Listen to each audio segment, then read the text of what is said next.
Welcome to Board Game Archaeology, where we play time-worn games from the past. I'm Hunter. I'm Rob. And today we're looking at Othello. Othello from 1974. This is a 1984 version made from Ideal.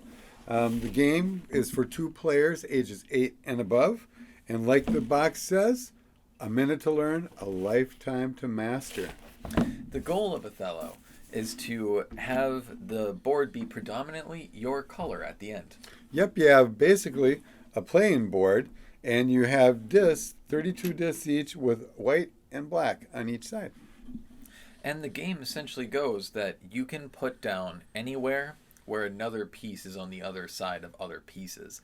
It's really hard to understand when you're trying to read through it, but essentially it just means I can place here because there's a piece here, and I can place here because there's a piece in between there.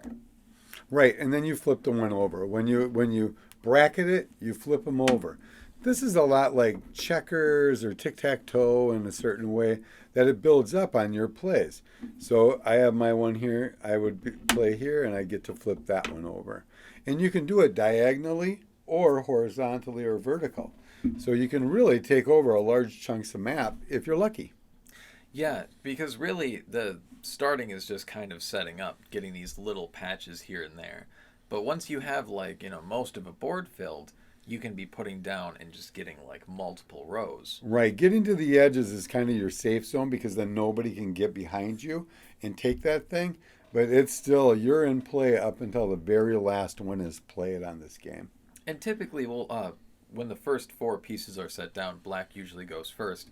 But like when you start getting a roll on all of the other pieces, it can turn into you think it's one-sided, you think someone's getting steamrolled, and it can get turned around really quick, especially near the end. Now, we're real amateurs at this. This is really the first couple times we played it. We know there are people that would giggle every move we made and just go amateurs every single time we played it, because I can see where you can master it. And actually, the instructions spend a great deal of time showing you different strategies to how it can be won.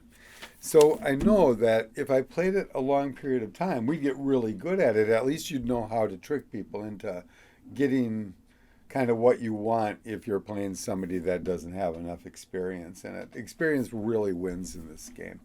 Because it really reminds me of chess in a lot of ways, where a lot of it is just, can you project, what the board might look like in 3 turns? And for most people, when you take every single piece into account and you're like, okay, what could this all look like in 3 turns?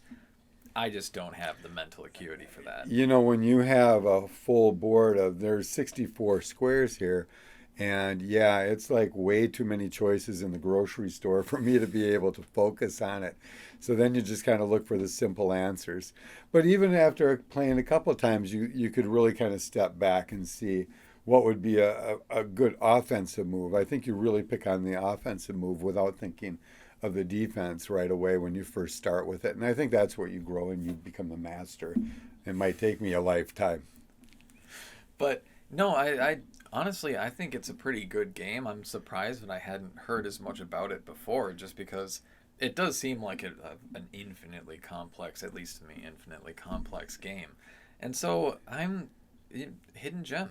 Yeah, and I think if an 8-year-old played me just right now, straight out of the box, their odds of beating me are just as good as me beating them. I really think it's that way when you first open this box. And it's a little less intense as chess. With chess, you need to learn player stuff, like, what does a knight move like and stuff like this. Is just black pieces. And white. Well, thanks for watching.